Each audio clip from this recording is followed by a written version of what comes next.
Oh, okay. Okay. Okay. Sounds good. Okay. Okay. Let's see here. 8, 10, 13, 28, 9. I think we got everybody here, right? Yes. Okay, so I just want to introduce to you someone who is very special to us here at the airport. This is Deacon Joe. I'll let him spell his last name, but you know, I think you all have a general idea of his story and why he's here today. I would like to request, you know, he's not here to talk about aviation safety. He's not here to talk about anything that happened with American Airlines. He's technically not an employee or speaking on behalf of the airport. He's his own guy speaking, but obviously he's someone very special and has some important stuff to share with you guys today. But so we'll open the floor to any questions. If you could first start off and say your name, how long you've been here, your title, and spell it as well, your name as well. Okay, my name is Joseph Krzanowski. Deacon Joe is what I go by here. The last name is Krzanowski.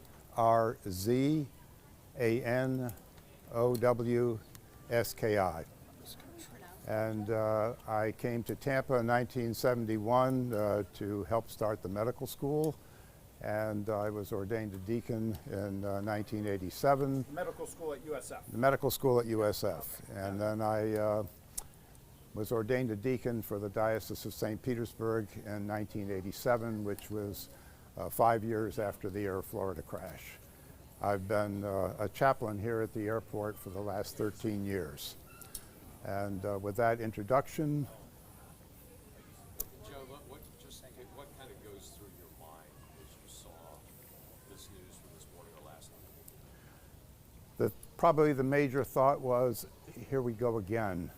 The kind of tragedy that occurs when someone is faced with some unexpected event and all of a sudden your world turns upside down, and this is mainly for the families. The families are the ones that were waiting for someone to come home, waiting at the other end to make sure that they got there safely, and all of a sudden they hear a news report that the plane has crashed. It can be any kind of a tragedy of that sort, but my phone blew up. We have a line called the Air 90 family, and as soon as the crash occurred, I had people from the family of Air Florida making comments that we pray for those who are experiencing this difficulty, because it is a really difficulty, and we call on our friends, on our faith, to be supportive. So, tell me about your family member that was on all 90 and how this incident kind of funneled your life into becoming a deacon. Well, Ed was a physician in the Navy. He was just finishing up his Navy training. He was a pediatrician. He was coming here with his family, his wife, who was 34, David, who was 4, and Christine, who was 2. They were stopping in Tampa on their way to Fort Lauderdale because David wanted to see Mickey House. He had a Mickey Mouse hat, and that was his thing. They had a stop in DC, and they went to a different place to party. When I tried to call my mother to tell her that I'm sure that Ed and the family were on the plane and I couldn't find their car anywhere, my mother said to me, a mother knows. Said, I know that they were all on that flight, and I know that God called them all because they shared so much love as a family that God wouldn't call them any other way. It's a time when you really need to rely on your faith and rely on other people. One of the statements that I make to people all the time is, when the crash occurred, people would come up to me and say, is there anything I can do? And I would say to them, you just did. And they would kind of look puzzled and say, what do you mean? Say, you care. And when people know that there's somebody out there that cares, and I've listened to a lot of people in tragedies, dealing with tragedies, when they know that somebody cares about them, that they're concerned about their welfare and what happened and these things, that makes all the difference in the world. Can't change what happened, but I can let you know that I do care about you. Joe, how does your own experience inspire you to start this work that you're now doing here at TPA? When I was finishing up a process with the bishop on the Eucharistic initiative, I had someone approach me at a meeting and say, we're looking for people who would be airport chaplains. And I said, you know, I had my own experience with dealing with a tragedy, and perhaps I could be of help to people if they have them. I don't want to deal with crashes. We don't want to have any more crashes. But when people have difficulties, and so that kind of led me to say, let me take a look around and see if this is a ministry that would be someplace that I could be of service. And I came, and as I began to work with many of the people here, I probably spend most of my time with employees, but I spend a lot of time with passengers. Maybe they're just frightened. They haven't traveled by themselves. I'm afraid, I don't know, let's just sit down and talk. And so being someone who is in ministry, I know that just the fact that I can be, we call it a ministry of presence, not trying to convert anybody to anything. I want them to know that you have our prayers, you have our support, and we do have an internal prayer list. We take people's requests, because many people do. They'll have deaths in the family, people are traveling because they have illnesses in the family, or just celebrations. Would you pray for us?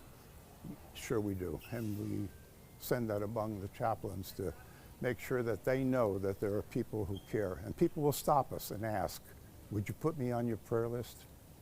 I think there's probably a lot of broken hearts across the country today. I mean, people just not quite knowing what to make of these events, and they're probably feeling some anxiety. You seem particularly poised to maybe offer them a message or some words of wisdom. What would be your message to those families or anyone else who's feeling heartbroken over what they saw in DC last night?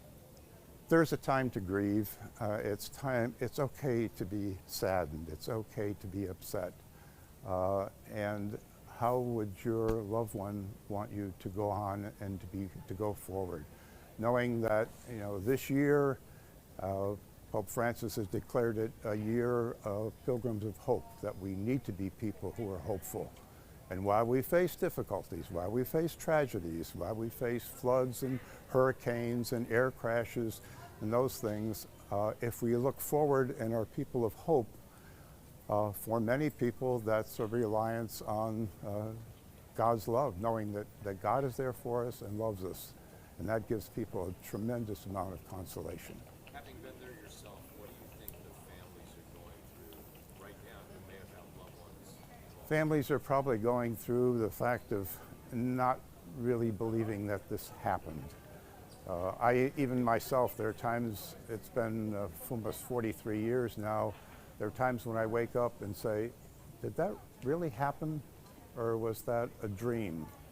Some of our dreams can be pretty real, but to have people to say, we need to face the reality that this did happen, we're saddened by it, and where are we going to go from now? It's much too early for people to have that kind of dealing with it yet. They need to go through the grieving process first, and they will.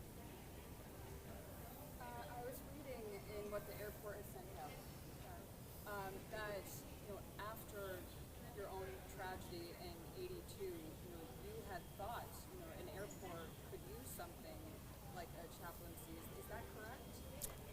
Yes, I'm not responsible for starting the chaplaincy here. There was a Baptist minister from St. Petersburg who actually started the chaplaincy here. I believe it was in 1998, somewhere around there. And I met him, met the number of people who were here. There were a number of ladies who were here then. Quite a few of us have aged out. And COVID did things by having people find it difficult to be in groups anymore, especially if they're my age. I'm just about ready to turn 85, so. Did your own experience lead you into the chaplaincy, or were you a deacon before that experience? I was a deacon. I was ordained in 1987, and so that was after the tragedy had occurred. So did it play a role in you wanting to? Yes, it did. I mean, you know, just being there for people for many years, I had been involved with helping people prepare for marriages, for baptisms, for death, dealing with gravesides, dealing with funerals. I did things like that, and somebody said, who was very close to me at one time, said, you know, Joe, you're a deacon. Why don't you behave like one? Why don't you get ordained? And it was at that point that I ended up running into the process of 5 years of preparing to be ordained and be a deacon, and I ended up here. I'm struck by how you took something that was so tragic in your life, and today you're in an airport every day, you know, often trying to make people, even if it's not something tragic, you're trying to make people smile. Yeah, it's fun to make people smile. One of the things we do is we give them some little lollipops. They're called charms. And we often hand them to them and say, would you like one? And they look at us and they smile. And I said, they're charms. They're for charming people. And people will say, oh, yeah. I said, yeah, it's a nice line, isn't it? But it opens up a discussion. And when you see people, sometimes children who are fussy, they're not happy traveling, they're tired, even members of the family are kind of look at them a little grumpy, or they get grumpy with somebody who's trying to get their baggage for them when it's delayed, and they get angry at a baggage handler, or they're not happy with the ticket agent because their flight is late or delayed, or they're not going out on time. And well, how come we're not going out on time? I say, well, you know, how are you doing today? Sometimes it's a joke. Sometimes it's something more serious that has occurred here at the airport, and they want someone just to come in and be present if someone needs to talk. I've had passengers come. I've been paged and have a passenger say, I'm having trouble with my brother and so on. Could we go into the chapel and just talk for a few minutes?